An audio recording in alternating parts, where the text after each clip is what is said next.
Bom, esse escândalo das Americanas vai ter desdobramentos que só a imaginação para conseguir alcançar. Foi um golpe, efetivamente, um dos golpes mais toscos do mercado de capitais brasileiros. Pegou grandes bancos, pegou fornecedores, pegou funcionários, mas principalmente trincou a imagem da 3G, do pessoal do Jorge Paulo Lema, Beto Sicupira e Marcel Telles. Um pessoal que vem desde os anos 80 atuando no mercado com um estilo predador, um estilo que vem influenciado pelo Jack Welch, o ex-presidente da GE, que consiste em pegar empresas e não apostar na continuidade das empresas, no crescimento sustentável, mas em sugar a empresa até o final. Então, tudo que atrapalhar os dividendos imediatos, eles cotam investimento em inovação, em treinamento de funcionários, em ampliação, em melhoria, né? Cotam tudo pelo balanço.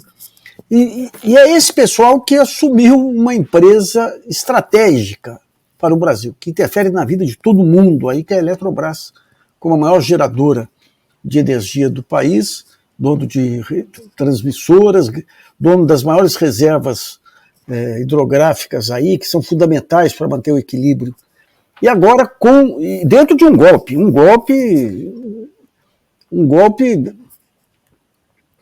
vergonhoso, o mesmo golpe que aplicaram na Petrobras. A Petrobras, você tem o CAD, Conselho Administrativo de Direito Econômico, daí o presidente bolsonarista chega e obriga a Petrobras a vender refinarias para instituir a competição.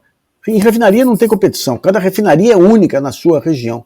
E a Petrobras, docemente constrangida, concorda.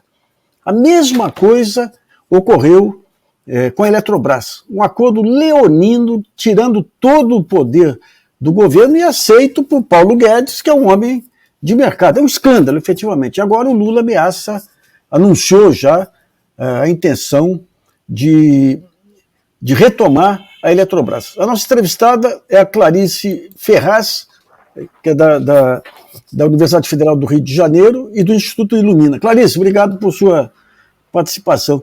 Eu queria primeiro que você discorresse sobre o papel estratégico da Eletrobras na economia brasileira. Boa tarde, Nassif, né? Boa noite, bom dia a quem nos ouve. É um prazer conversar com você sobre esse tema, porque por esses dois, né, papéis aqui que você vem, né, tão bem desempenhando, de alertar da importância da Eletrobras e das práticas corporativas desse grupo, desse fundo de investimentos, que hoje é um dos mais importantes dentro da própria Eletrobras. Então, essas histórias se cruzam, né? E é importante, então, a gente entender as duas partes. A Eletrobras, ela é pilar de sustentação da economia. Né? A gente fala que sem energia, né, a gente não pode produzir, a gente ameaça a qualidade de vida das pessoas, a competitividade de todo o tecido industrial, por exemplo, está diretamente relacionada ao preço das tarifas. Então, essa foi uma grande vantagem do Brasil ao longo desses últimos 50 anos. A Eletrobras foi privatizada, né, sofreu esse golpe com 60 anos, né, no aniversário dos seus 60 anos. Então, é verdade que é um desmonte de um projeto de desenvolvimento nacional, porque ela é a grande holding do setor. Então, como você bem disse, ela detém a grande maioria dos reservatórios, né? Hoje em dia, a gente não pode, não é que faz outro, não faz outro, né? Isso é tudo geoespecífico, isso tem impactos profundos, então são recursos únicos, são ativos inigualáveis e de difícil precificação, que a gente chama muita atenção para isso no TCU. Né? Isso é muito além da produção de eletricidade, de uma fábrica de quilowatt-hora. A gente está falando do controle do estoque hidráulico, dos recursos hídricos. A gente está falando de quem vai poder fazer balanceamento do sistema elétrico nacional inteiro, com essas novas renováveis variáveis entrando, e que ao ser o grande detentor de reservatório, ou seja, potência, flexibilidade de operação, ele poder ter um poder de mercado ainda maior do que o já detém só pela sua participação enorme, que ela já tem nesse mercado. Então, a Eletrobras, ela é fundamental. Então, sem a Eletrobras, a gente nem sabe como é que esse setor elétrico brasileiro permanece de pé, porque ele foi estruturado a partir dela. Né? Clarice, vamos pegar um ponto aí, Mercado Livre, que começou todo esse jogo da privatização bem em cima da descotização em Mercado Livre. O Mercado Livre, você tem lei de oferta e procura e está sujeito permanentemente a problemas hidrográficos. No caso de uma crise hídrica, o que significaria o poder da Eletrobras nas mãos desse pessoal que não tem escrúpulo nenhum? Não haveria um desmonte total do Mercado Livre? Sim, né? A gente vai esperar a quebradeira e tudo, como já aconteceu no caso Enron lá na Califórnia e tudo isso lá atrás. Mas as pessoas, né? O risco moral está mesmo, né? Já foi colocado dentro da própria lei, né? Ao dizer isso, né? Não, a gente vai liberar da prolongação da concessão que tinha sido renovada em 2013. Então, todos nós aqui tínhamos direito a uma energia cotizada, que era a mais barata que tem do mercado inteiro, porque era justamente custo de operação e manutenção, e essa energia barata ia para as distribuidoras que atendem os pequenos, né, os consumidores. Quando passa essa lei, ela passa assim, e essas usinas vão poder operar no regime de produtor independente. Aí que entra o Mercado Livre, porque aí o produtor independente ele é livre para negociar no montante que ele quiser, quando ele quiser e por quanto ele quiser.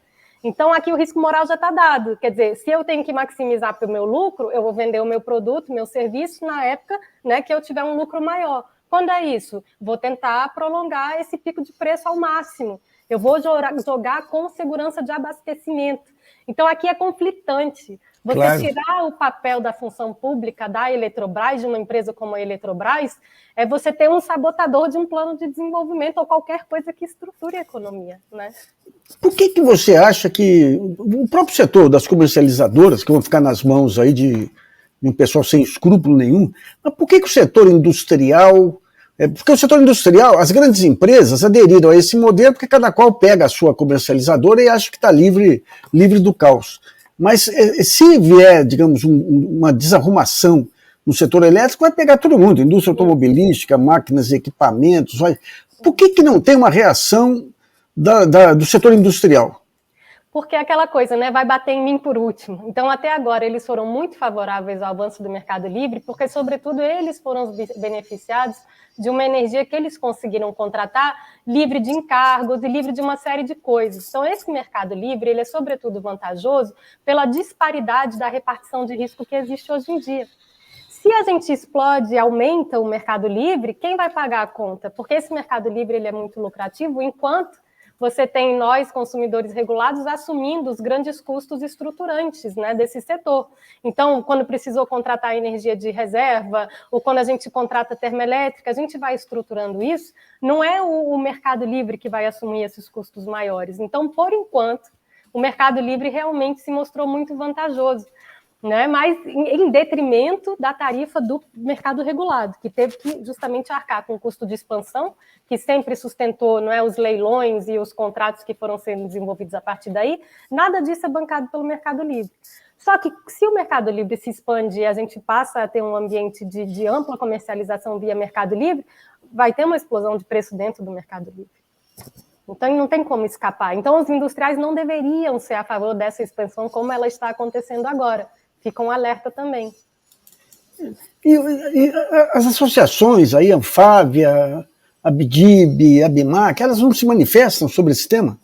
Não, é uma briga que eles não querem comprar, né? A gente vê dentro mesmo do setor lobbies que não querem se enfrentar.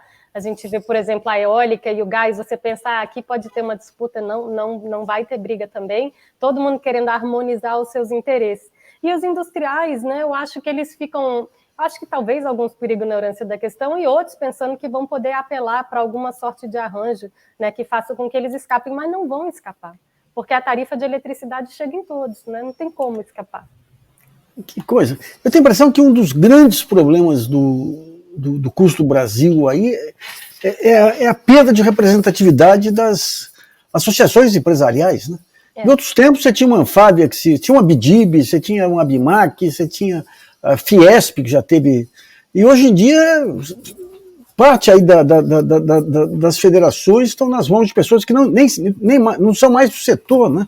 Isso, eu acho que é como você diz, Nassif, as empresas sendo dirigidas por pessoas, né, com MBAs e tudo isso, mas que não conhecem a realidade produtiva, da estrutura produtiva dos seus negócios. Então, nessa financiarização, né, dos processos e da gestão dessas empresas, as pessoas estão perdendo justamente a visão sobre esse elemento essencial, que é você ter acesso à energia com segurança e com preço barato, né? Que coisa. A experiência de outros países, Por exemplo, eu sei que a privatização, o setor que mais interessa é o setor de energia, porque eles sabem que, em caso de crise, como é um setor estratégico, o governo, o Estado, entra segurando a peteca. A França parece que teve algo semelhante também. E você tem um blefe aí que eles pegam a Eletrobras. Não, a Eletrobras precisa se capitalizar e o governo não tem condições.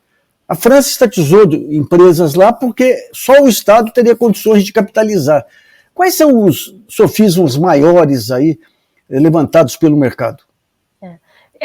Primeiro esse, né? A gente vai se capitalizar para investir, então a gente tem 8 meses de privatização, não investir em nada, a única coisa que a gente assiste é PDV, não é? E recompra de ações para, quer dizer, operações financeiras, não tem nada aqui acontecendo, né? No setor fisicamente falando. A gente só tem justamente demissão e nada de concreto realmente nessa empresa. Então, o caso da França é interessantíssimo, Nassif, porque da mesma forma que foi feito com a Eletrobras, também usaram a EDF para vender uma energia a preço baixo, também tiveram que tentar harmonizar o papel da EDF com regras de mercado livre europeu, que a França integra, não é? Então, teve toda essa discussão, e lá a discussão é bastante rica, bastante interessante. E aí eles chamam a atenção, e foi no parlamento, e teve várias comissões, isso do ano passado para cá, a gente pode assistir tudo, se quiser, está tudo aberto. E os professores mostrando assim, olha, mas vocês estão olhando muito para o mercado livre e vocês estão esquecendo que as características dos financiamentos que saem desse mercado livre e que, em paralelo a esse mercado livre de energia, que não está dando conta de lidar com as energias renováveis variáveis, estão surgindo novos mercados. Aí ninguém fala disso, que é justamente o mercado de potência ou de reserva de capacidade. Então, esse mercado de eletricidade, ele existia, mas, na verdade, tem um outro que está surgindo e que cresce, assim, 70% por ano, muito, muito mesmo, que é esse mercado de reserva de capacidade. O que é? São as grandes pilhas, digamos assim? Quer dizer, é um reservatório, né? É isso, é quem pode segurar, quem pode, né, dar segurança para esse sistema.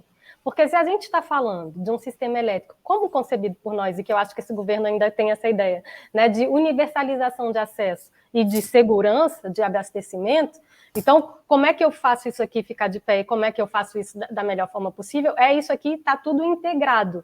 Então, eu tenho que integrar essas renováveis variáveis, e para eu integrar renovável variável, eu tenho que fazer um balanceamento que me forneça, né, a inércia, enfim, umas questões um pouco técnicas, mas está absolutamente dado. Então, a questão agora ok, eu compro energia, mas eu vou também ter que comprar um lastro, né? Lembra que teve essa discussão aqui também? Então, é isso. E este lastro, né, é que pode, assim, aumentar os ganhos dessa Eletrobras privatizada, e ao aumentar esses ganhos da Eletrobras privatizada, quer dizer, o objetivo de empresa privada, você tem uma explosão tarifária. E aí, quando foi em crise hídrica, como você disse, aí o risco, então, a gente está falando de até de colapso, né? A questão da potência que você fala são os reservatórios de água. Potência é qualquer coisa que assim, a minha possibilidade de gerar energia. Então, a potência eu sou capaz de gerar, quando você me chamar. Então, você pode ter isso para alguns instantes, né, uma pequena oscilação, ou isso pode durar alguns dias, ou isso pode durar 2 meses, né, uma crise mais severa. Então, assim, o reservatório é o único que consegue fornecer todos os serviços, desde esse equilíbrio instantâneo de alguns segundos até esse planejamento maior. E aí, quando você vai ver os mercados de capacidade, você tem esses produtos todos separados, né, e todos valorados por preços, né, cada vez mais altos, porque são coisas escassas, são poucos recursos que conseguem cumprir essas funções. E é tudo isso que está na mão da Eletrobras. Aí, por enquanto, ela não está conseguindo, né, se beneficiar disso tudo, mas tem essa correria que já tinha começado ano passado, que era aprovar esse PL 414, que justamente, né, casado com a lei da privatização, amplia o mercado livre, coloca todo mundo, né, de produtor independente, e aí a gente vai precificar, né, esses outros serviços também. Mas enquanto isso não acontece, o que aconteceu foi ironia do destino, a gente tem uma oferta, né, muito grande agora de eletricidade e os preços caíram. Né, a primeira vez em 11 anos, né? Então tá até interessante. Mas se tivesse tido uma crise hídrica que nem nós tivemos 2, 3 anos atrás, você explodiria o país. Não, e com um potencial só de agravamento, né? Porque você já teria, né, um preço de diferença já muito alto, porque a gente estaria em escassez, e se a gente muda a configuração do marco regulatório para vende por quanto quiser, aí a gente não consegue nem calcular o impacto. Que loucura, que loucura. Hoje, essa questão do preço da Eletrobras, nós temos um grande especialista aqui, o André Araújo, que comparou com a Espanha e tudo, pegando desde o valor da geração, o valor das outorgas e tudo, e dava algo em torno de 500 bilhões aí. Como é que foi feita a modelagem de preço aí pela Price e pelo pessoal do Lema? Não, foi realmente só pegando os ativos físicos, não foi feito corretamente, inclusive. E aí tem uma série de problemas de governança do processo, que, por exemplo, o banco que o BNDES contratou sem fazer pregão eletrônico, quer dizer, temos mais de 100 bancos aqui no Brasil, né? Foi chamado sem licitação, o Banco Genial, que tinha 5% das ações. E apresenta esse estudo de qualquer forma, e esse estudo foi entregue para os ministros do TCU. E tudo isso naquela pressão, né, naquele caos, e a gente ainda em período de pandemia, então foi esse o ambiente que as coisas foram acontecendo. Então teve também isso da própria Eletrobras cancelar um pregão eletrônico, e ela era empresa pública, era obrigada a fazer isso, para justamente quem é que vai fazer o valuation da eletronuclear e de Itaipu? Também foi feito por ela mesma, ela que ia se preparar, quer dizer, não tem prática corporativa que minimamente aceitável, que justamente consiga normalizar o que foi feito nesse processo de privatização da Eletrobras. Clarice, pelo que você está falando, tem uma penca aí de argumentos jurídicos aí para anulação dessa mutreta, né? Tem sim, inclusive o próprio voto do TCU, nós conversamos no dia mesmo do fim da votação, eu me lembro. Ficou o ministro, né, Vital do Rego, como ele fez voto contrário, e as 6 irregularidades apontadas não foram contestadas. Então foi dada continuidade e o TCU fez uma série de determinações, por exemplo, o BNDES tem que rever esse estudo, né, que a CVM tem que observar, né, algumas questões, que eu não sei se a CVM fez isso, inclusive. Eu espero que esse escândalo das Americanas, né, jogue os olhos também sobre a CVM e sobre a importância que essa instituição tem, porque isso é muito sério. Né, essas práticas levando a fraudes que atingem o mercado financeiro, e se no caso da Eletrobras, que atingem toda a estrutura econômica do país. Os funcionários, né, sindicatos e tudo isso, de quem eu sou próxima, né, desde o começo não, eu entrei depois, mas eles vêm desde 2017, né, monitorando as ações do Fundo 3G, né, das pessoas que eles indicam para o Conselho de Administração, como é que eles compram, como é que eles diminuem a participação deles. Então, está tudo relacionado... Passe para mim. Passo, com prazer. Não, tem uma documentação extensa, muito extensa. E assim como, já vou lhe adiantar também, então, assim como foi feito, o TCU respondeu agora, não é um requerimento que foi feito no ano passado, sobre justamente um pedido da Comissão de Fiscalização e Controle das Câmaras dos Deputados, que questionava, né, a contratação das termoelétricas associada à privatização, e mostrando, olha, mas isso é lesivo, isso não respeita a modicidade tarifária, isso não respeita também a minimização dos impactos ambientais e tal, e pede para o TCU reavaliar. Né? E aí o voto do ministro Zimmer, desta vez, ele reavalia e vê que, inclusive, ele recomenda a não contratação. Então, da mesma forma, né, devem ser feitos novos requerimentos que peçam para o TCU, sobretudo à luz dos novos fatos, né, dessas práticas de gestão corporativa, né, de como está a Eletrobras agora e das consequências disso, que, né, aprofunde um pouco mais a análise, né, não sob pressão, né, de um governo, né, que queria, na verdade, lesar, né, a União, e reobserve algumas cláusulas. A gente chama muita atenção, na verdade, para essa coisa, né, de limitar o poder de voto a 10%, quando ela detém 42%. Que inacreditável, né? Inacreditável. Veja, não é? E aí essa disparidade, quer dizer, mas se tem uma falência e se tem alguma coisa, a União é obrigada a entrar para cobrir 42% dos riscos, né, e dos prejuízos. Mas na hora de votar, não. Ela tem um membro no Conselho de Administração. Então, você vê o 3G, mesmo sem ter uma grande participação de ações hoje em dia, a influência dele sobre os membros do Conselho de Acionistas é enorme. Então, aquilo que você também já dizia antes, né? Sem grande participação acionária, eles conseguem controlar. Põe a compra de ações aí, descapitaliza a empresa, porque em vez de investimento... Enquanto negócio, eu vi que eles desmancharam aí o Centro de Pesquisas da Eletrobras. Qual que era a importância desse centro? Olha, o centro é fundamental ainda mais agora, porque ele é o maior centro de produção de inovação tecnológica de setor elétrico da América Latina inteira. Então, assim, linhas de alta tensão, os softwares de despacho, é inteligência mesmo. E toda essa inteligência de energia é questão de segurança nacional, né? A sua soberania e de segurança mesmo, né? Precisa de um software, alguma coisa que alguém possa interferir, isso é uma coisa muito séria, né? E esses cyberataques e tudo isso. Então, isso já vinha sendo desmontado desde a era Temer. Né? E esse enfraquecimento. E aí agora, pronto, na verdade, eles, ao tirar a função pública da Eletrobras, eles vão justamente anulando essas obrigações, né, de produção de inovação, de não sei o quê, que essa empresa privatizada fala que vai fazer, mas só fala. Né? Na prática, o que a gente vê é PDV.